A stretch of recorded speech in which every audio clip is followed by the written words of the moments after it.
Everybody, it's me, Jose Segura, Samia President. Welcome to another episode of Fireside Chat with the President with me. How you doing? Happy Friday, everybody. What is it? June 26th today. So time is definitely moving quickly.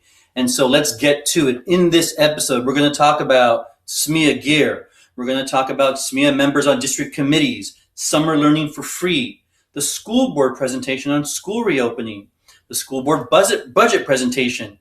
Let's see, how do you submit questions? And my weekly meetings with Mr. Ontiveros. And then something I'm going to call Go Ask the Horse. So let's get started.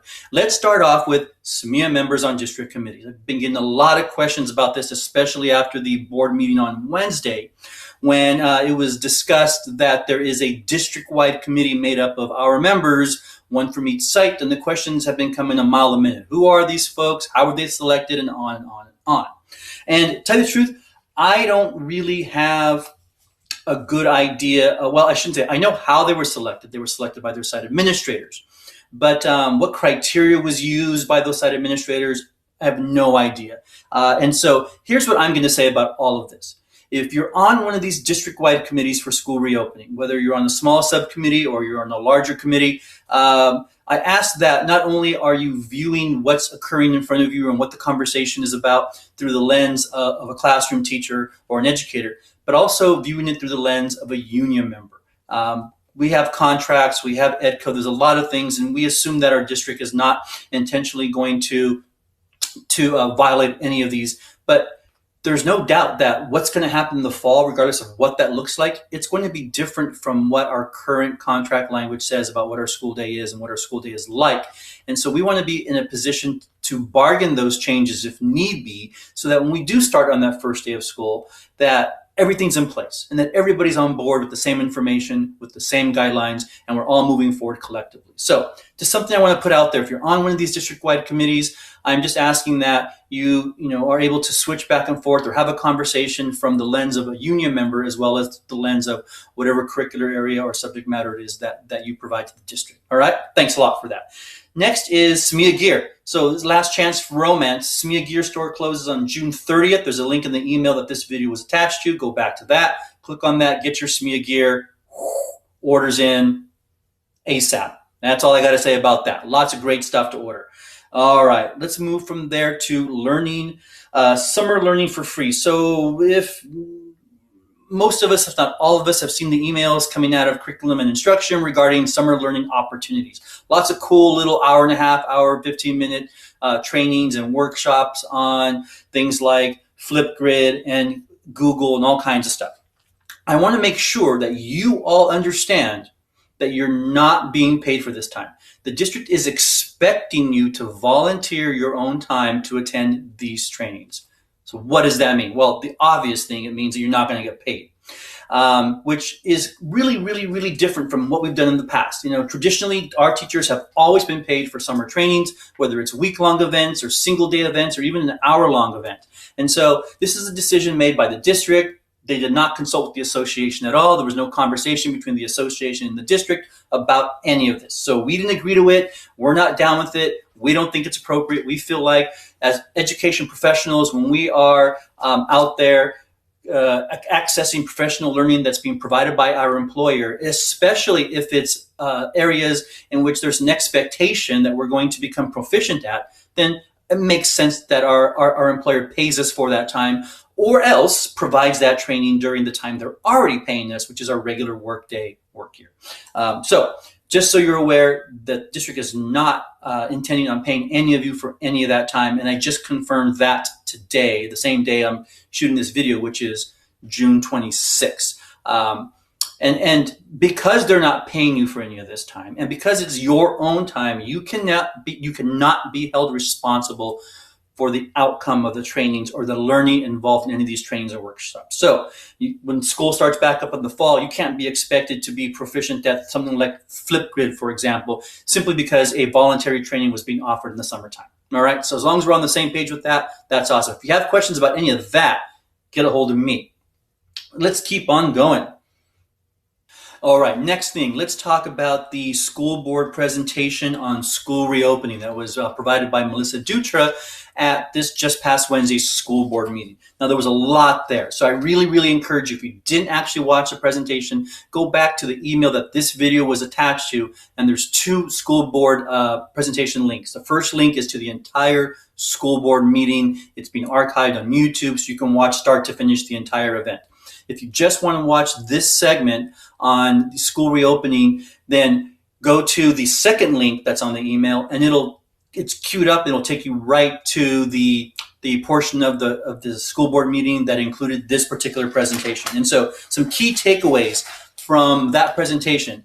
Something I really want to emphasize with you all is that what Ms. Dutra presented was a conceptual design for school reopening. So there was three different design options that were provided. They weren't options in the sense that we would get to choose. They were simply options based on what the circumstances are going to be come August. What are the options for school reopening? So these are three conceptual designs. These are not, and I spoke to Ms. Dutra this morning, and she was very clear and reinforced with me that these are not set in stone go-to programs. These are essentially conceptual designs on what school might look like in the fall, which is something I think we've all been hoping to move toward.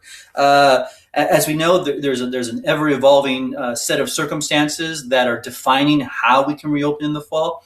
And so as new information comes in, as new trailer bills are attached to the school budget and things like that, the new information, new restrictions, new guidelines are also being provided to school districts, and we're going to be held as a district accountable for those guidelines and those restrictions that are either being put into legislative language or that are being provided by governing bodies such as the Department of Education or the Department of Public Health.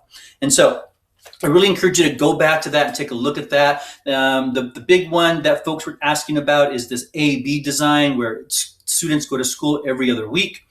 Half your kids come on week A, while the other half are at home, distance learning. And then on week B, the second group of kids come, and then that group who was there as their A group, they're home distance teaching. Now, the big question is, if I'm at school all day with my students, even if it's just half my class, right? How can I also be distance teaching those other kids, the other half of my class, who are at home? That's a fabulous question. I cannot be in two places at once. The third question is, well, not only do I have my A kids one week while my B kids are at home, but how about those kids who are either medically fragile, live with somebody who's medically fragile, or whose parents just don't want them, don't feel comfortable sending them back to school? What do we do about those kids? And so how can I completely distance teach one subgroup of my students while face-to-face teaching another subgroup of my students, while distance teaching that other subgroup of my students who's not at school at the moment? Such three separate groups of students that one teacher is now going to have to, now I say this kind of facetiously, but have to teach all at once. And we clearly cannot do that. That's not possible. So then what's the plan for how that might look? And that's still part of this kind of conceptual design. Again, go back to the presentation. If you have questions about the presentation, please contact Melissa Dutra. She's definitely your go-to person for any questions specifically related to what she presented. The next thing I want to go to is the school board budget presentation. Now, there's a lot there. Again, if you go back to the video of the entire school board meeting, you will definitely find the portion on the budget presentation. The budget presentation was provided by Brian King and Matt Beecher.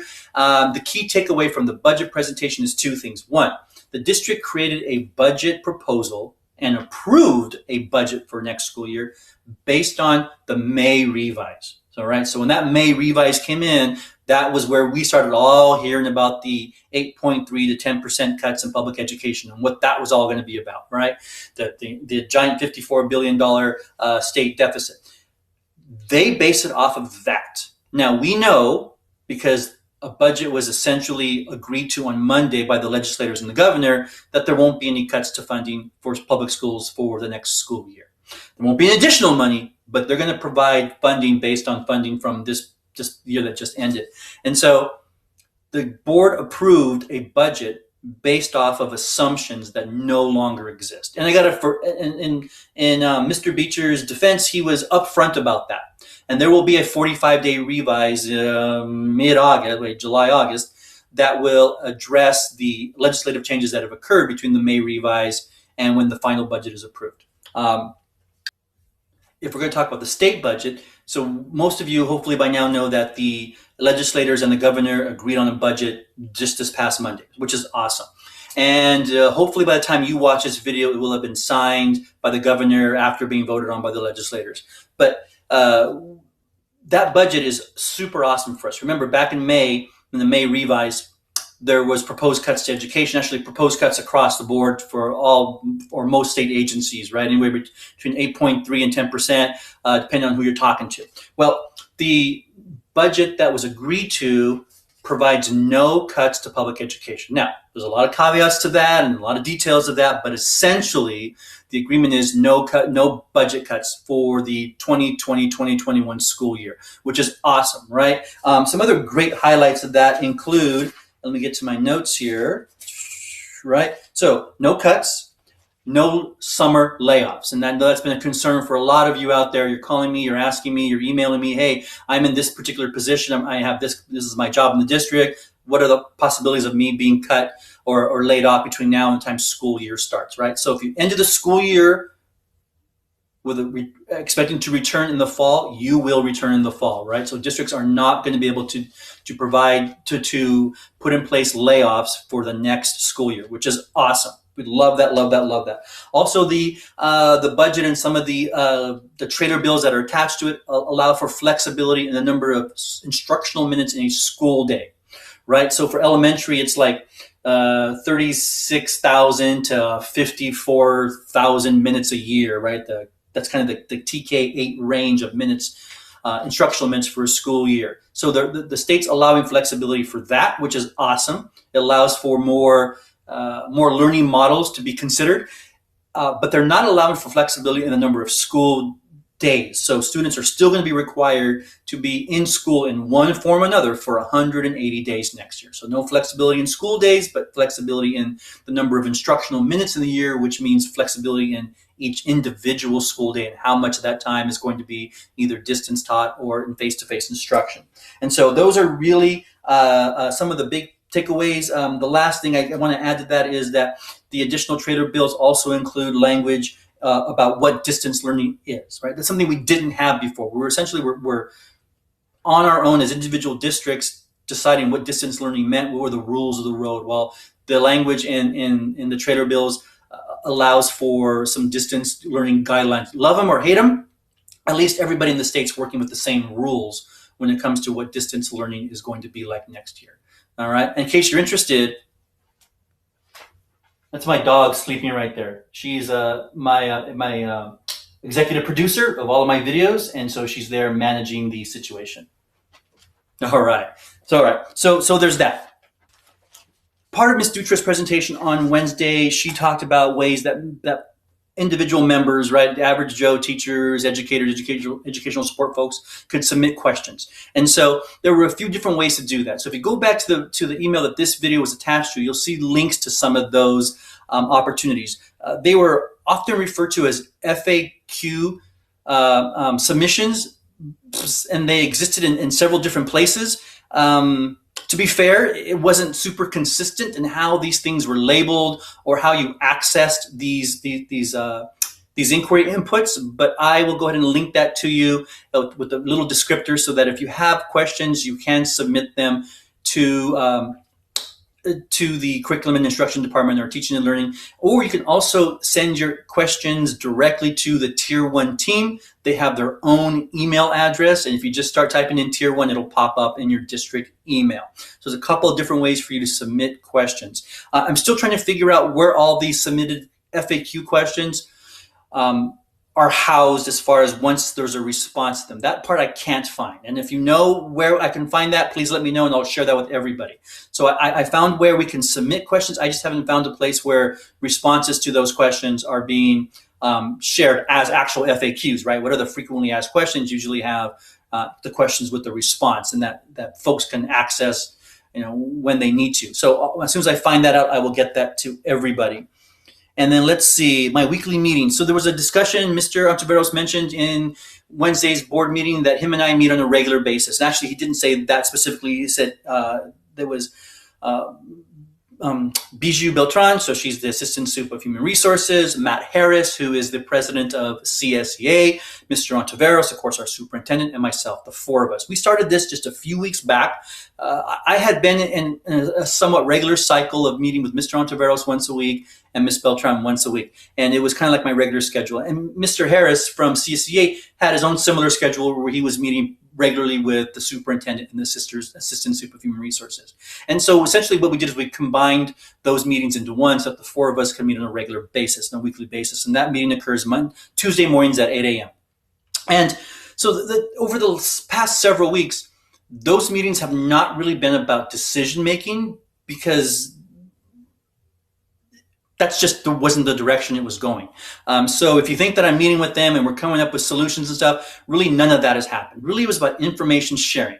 That was the biggest part. We spent a lot of time talking about what we can't do because there wasn't a whole lot that we could do. We were sharing information coming out of the state, coming out of CTA, coming out of school board associations and other organizations that the district gets their information from, and so that we can compare notes and make sure we're all on the same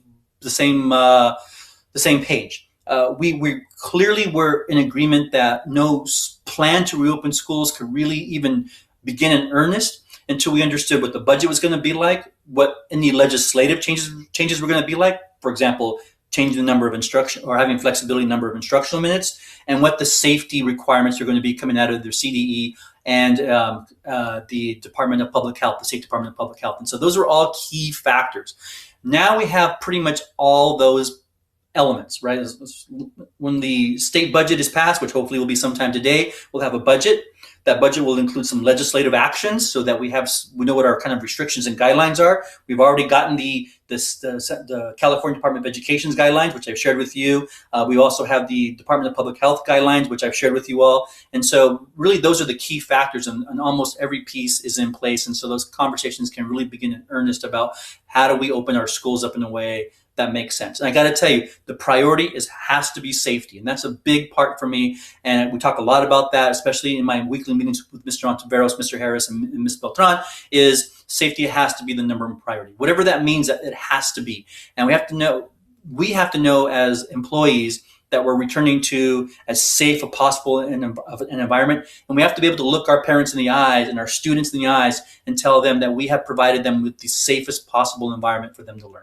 And so that's super, super, super important. That's something that we really want to put our emphasis on and make sure that everybody is doing their best to make sure that is what happens. There's also conversations about how about those of us who work in the district who are medically fragile or are over a certain age, folks who are in what the state's classifying and what really the CDC is classified as being high risk groups, right? Well, my membership in a high risk group doesn't go away because schools are reopening. If I'm 65 or over, I'm still 65 or over. If I have underlying medical conditions that put me in a high risk group, those underlying medical conditions still exist. Now, on March 13th and before, my age and my medical condition didn't stop me from coming to work and doing my job every day. That was who I was, and I was able to do my job even though I fit into these subgroups of community members.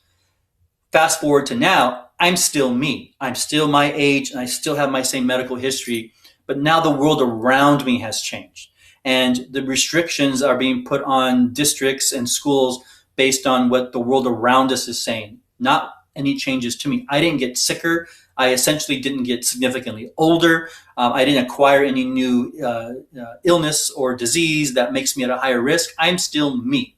But the world around me is saying that even you as who you are puts you into a higher risk. And so that's definitely a conversation that we continue to have with the district about how do we ensure that these folks are protected and yet continue to be able to work and to do their job. And so just want you to know that that's something we're talking about, something we're having conversations about, and something that's on the top of the list of things that are our priorities.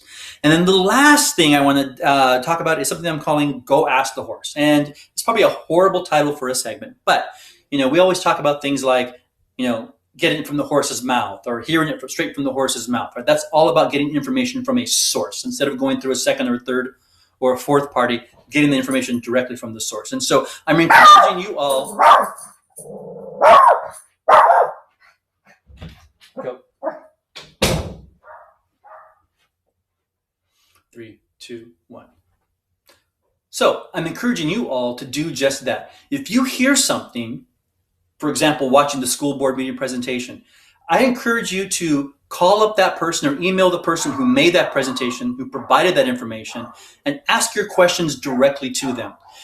Questions are coming to me, and a lot of times I don't have those answers, only because that wasn't my presentation. I may be able to provide some peripheral information, but I really encourage you to go straight to the horse's mouth. Find out who that presenter was and go straight to them and ask your questions. All right. And so I encourage you to do that, encourage you to do that. If you look at today's FAQ responses, because I've had several questions like this, that is essentially the advice that I'm giving to our members in our FAQ section of the email that this video was attached to, is to go to your source directly and ask your questions. And so that, you can get the kind of information that's going to make sense to you. All right. That's it. I know that was a lot. Whew. Okay. So just so you know, next Friday, we're going to take next Friday off because it's the 4th of July weekend. So we're going to take a little break. So you will not be getting a video next Friday. If there's anything of urgency that I absolutely need to share with you, of course, I'll put it into an email or into a quick communication, and I'll shoot it out to everybody as quick as I can. All right. When you have time, please go through the email that this video was attached to. There's a lot of great links to a lot of really good information. I know it's a lot. Sorry, I don't mean to overwhelm you, but I want to make sure that you have everything that, at least that I'm accessing, so that you can, look for yourself, read for yourself, hear for yourself what's going on across our state, within our county, and within our school district, and even within our local association. And so, it's not meant to be consumed all at once. Take it in bits and pieces. But open the pieces that are of interest to you, and really, kind of digest as much of that as is comfortable for you. All right. Thank you, everybody. Have a great weekend. We'll talk to you soon.